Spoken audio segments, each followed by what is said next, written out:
Hey guys, what's going on? It's Benny500, back with some more War Thunder, and I'm here with Logan. Yep, I'm here again. And yeah, so this session is pretty much recorded, I'd say 5 minutes after the last one. Yeah, so Ben unlocked a Hurricane Mark 1 after that last match, so he and I have both put those planes into our lineup. And I've decorated mine a little bit with some lightning bolts. If you can see. I've put on victory marks against German aircraft and a squad leader pennant. That's what I usually do for my British aircraft. Everything changes. So as soon as Ben readies up, we can go into battle again. Again, we're going to be flying out Arcade.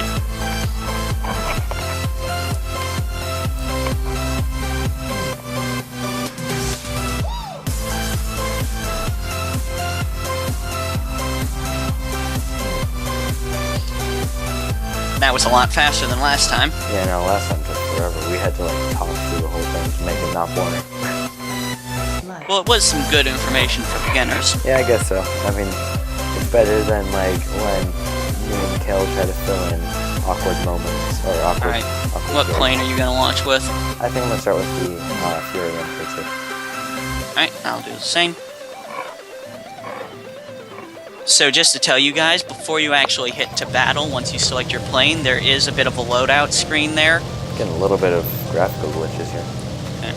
That's weird. It's kind of awkward.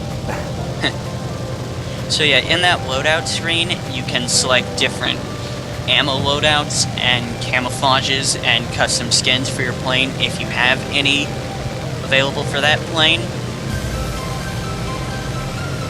Which can be useful, because depending on the situation for like bombers, you may want different loadouts. Especially with planes like the American TBF Avenger, which can carry both torpedoes and bombs. Yeah. It's kind of useless carrying a torpedo if there are no ships. So, on some maps, you may want to take the bombs instead.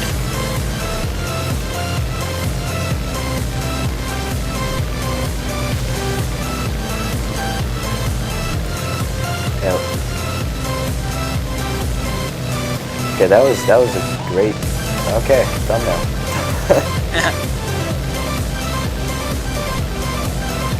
I was chasing this guy, and all of a sudden he just nosedived right into the ground. Didn't even shoot at him. I was just chasing him. I need to remember what the screenshot key in this game is. I'm just gonna screenshot off the recording. Yeah, I'll do that too. I guess, yeah. Alright, there's Gladiator. Gladiator, actually, easier target, HE-51. HE-51 is a German biplane.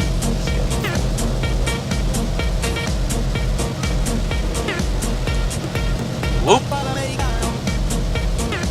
Just as a general maneuver, a aileron roll, which, not to be confused with a barrel roll, which is actually a different maneuver, despite what Star Fox would have you believe, Exactly. is where you roll left or right without changing your aircraft's heading, which is direction of flight. Yeah. So this is an aileron roll, not a barrel roll. Don't let A barrel roll is where your plane's heading moves in a corkscrew motion, which is not the maneuver that Star Fox depicts.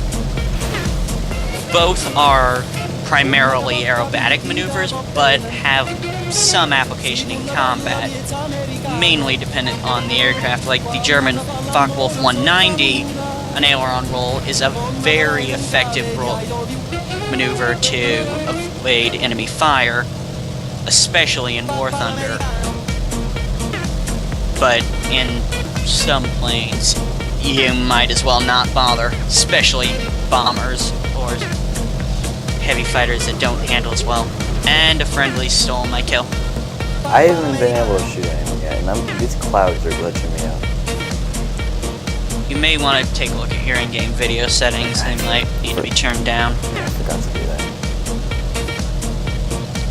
So War Thunder can be a very, very pretty game if you've got the system to run its video settings up high. And also, by hitting by default V, you can switch to a cockpit view, which is really fun, but doesn't give you the view range that the third-person view does, which in most cases is better.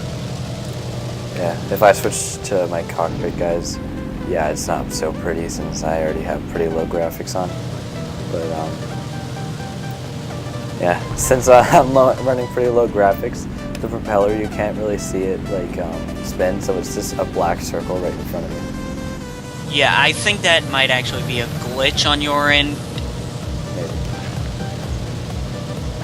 One advantage biplanes and a lot of British planes is the machine gun rounds have a very high tendency to set planes on fire, as on my side you just saw against that SBD-3.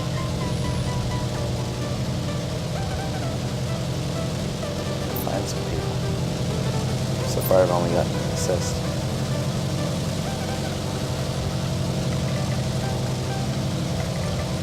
So against heavy fighters and bombers, aiming for the engines is a good tactic. Against fighters, aiming for the wing or the elevators, which are the horizontal control surfaces mounted on the tail, is a good tactic. And in general, aiming for the cockpit is good, because if the pilot's dead, it's kind of hard for the aircraft to stay flying. Whoa! I nearly just got hit by that plane. SB2M, I've been chasing him for a little while. I was using more emergency power, which is essentially a turbo boost. In arcade, every plane has it, but can only use it for a limited amount of time before it burns out, and you have to wait for it to cool down before you can activate it again.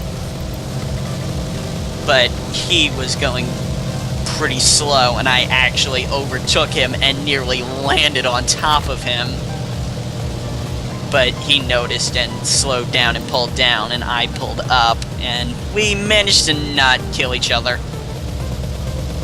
I'm gonna try pulling up really high. My speed's lowering slowly, even though I'm rising in altitude quite fast. Yeah, I typically use a maneuver if I'm overshooting a person and I want to pull back onto them, of pulling into a vertical climb and then doing a partial barrel roll to get myself into inverted flight and then inverted diving on them. I realize that may sound a little technical, but it's because I've been flying for so long I've picked these terms up. Sorry about that if it confuses a few of you. I'm trying to make it as easy to understand as I can, but I may use a couple terms that may seem confusing. I'll try to explain everything, though. As you will see later, I do really like flying, to the point where I have bought this program, Microsoft Flight Simulator X. It's a bit late. I kind of stopped speaking very well when I'm getting tired. But yeah, FSX, or Microsoft Flight Simulator X for long, is one of the best flight simulator softwares out there, and I will be doing videos on it later. Those videos will probably be heavily edited, because a lot of it is just cruising around. Not the most interesting stuff at some points, but some of it is pretty fun. And my gun's jammed. Oh, this would probably be a good time to mention the heat indicator. Around your crosshair, as you fire your guns, a red circle will slowly fill up. If that gets full, that means your gun's... Oh, and I just got rammed by that guy. I tried to pull out of the way, but I started pulling out too late, and he didn't do much to pull out of the way either, so we collided. I try to avoid that when I can. And good job, buddy. So proud. So yeah, when that indicator fills up, your guns will start to jam. if your guns jam, you can no longer fire that gun. In arcade, if all your guns jam or run out of ammo if they haven't jammed, you will just automatically reload. But in realistic and simulator, I started playing back when they were called historical battles, so Yeah. I still sometimes call them that. Once you've jammed your gun until you go back to an airfield, supposing you survive that long.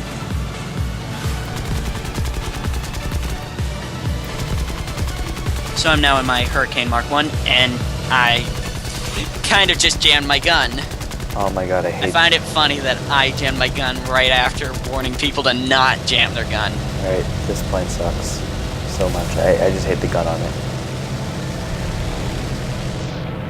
Oh yeah, you guys can, you notice, if I do really sharp turns, I can overload, my G's. Meaning, like, How much blood's rushing force to my your- head. Yeah, essentially how much acceleration force your pilot is feeling. G meaning Earth's gravity. 1G is the acceleration that you feel just by Frickin' being on Earth. asshole. Idiot. Rammer. Yeah. No, he doesn't even ram me. He pulls up behind me and goes right inside me. That is not always intentional. Some people don't know the behavior of their aircraft. They haven't figured it. And that F2A1 is shredding me. I'm going to hurt Yeah. A lot of early British aircraft favor a lot of 30 caliber or 7.7 millimeter, as War Thunder calls them, machine guns, and lighter armor in exchange for speed and maneuverability. what he said. German aircraft tend to also follow a similar path. Both aircraft tend to also gain 20mm cannons as a supporting weapon as they go. Which means that German and British aircraft are really good at facing off against each other, but against some other nations' airplanes, they are useless. So, if you notice there, I started bailing out before my wing ripped off. Gotcha. That was because my elevators were destroyed to the point where I could no longer control them. At that point, it's pointless to fly, so I just started bailing out, and then I got my wing The shut minute off. I get into my Hurricane, I'm gonna go. Fine. Yeah, the Hurricane is a much better aircraft than biplanes. I just love the machine gun. Yeah. Trust me, when you start getting British aircraft with 20 mils, you will love it. Spoilers!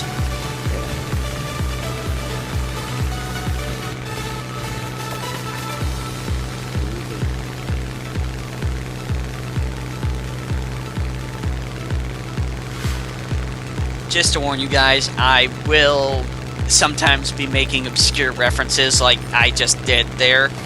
A lot of you probably didn't even realize that I was referencing something unless you are a pretty hardcore Doctor Who fan, which I am Wait, what did you becoming. say? Spoilers, I was referencing Dr. River Sung. Oh, yeah. Yeah, I remember. She constantly references references.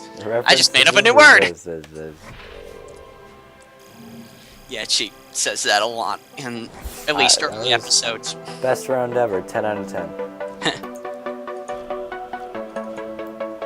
So yeah, you also, along with researching new aircraft, and you get research points along with Lions just by flying, scoring assists, critical hits, destroyed, all of that. You use those not only to research new aircraft, but it automatically will research modifications for the aircraft, which can be accessed in the Modification tab, which improve the performance of your aircraft and allow you to access new ammo types by unlocking the weapon belts for those specific weapons. By default, you have, well, default rounds, which are usually okay, but not as good. Universal rounds being kind of just an all-around good ammo. Tracers being pretty good, but universal is typically better. Air rounds, of course, being the best for air targets because that's what they're designed for. Well, guys, that's the end of this episode. Thanks for sticking around. If you like, leave a like, comment what you thought, and if you want to see more, tell us. We'd love to do more. Yeah, this is a really fun game. We play it a lot, and we're more than happy to record it for you guys if you like it. So, yep. See you next time. Yeah, I forgot to say, this game is free to play. You guys can just go to Gaijin's website and you'll find it. One of the It's also on Steam. If I remember, I'll put a link to both the Steam page and their website in the description. That also goes for the previous episode because we're recording these right after each other. Yeah. So, also, before I forget, that on one of my recent uploads of me playing, what should I call it? Unturned. Thank you. That game is also free to play.